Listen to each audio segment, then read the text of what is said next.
Assalamu алейкум, урматтуу мекендештер, мусулман бир туугандар. Баарыңыздардын айт маалек болсун.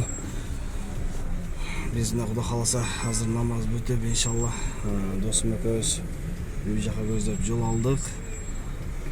Эмне дейбиз, бүгүнкү майрамды жакшы тосуңуздар, мусулман бир туугандарым. Үйүңүздөрдө жакшылыктын дасторканы жайылып, үй бүлөңүздөр менен жакшы даамдарды татып, жакшы майрамдаңыздар.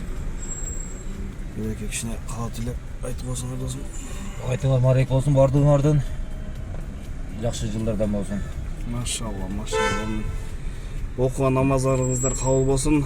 Баарыбызга ден соолук болсун, элибизде тынччылык болсун, молчулук болсун. Жамандык болбосун. Кудайым ушул күндөргө жеткиргенге, эмдиги жылы ушул күндөрдө жолукканга Аллахым өзү насип болсун. Бир туугандар.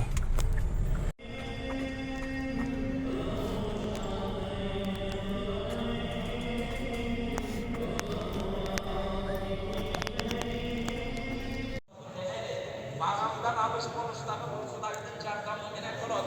Adam özü memnuniyetini, tekeberlerini, bu bile taşlar menen adam yemini getirmeyin.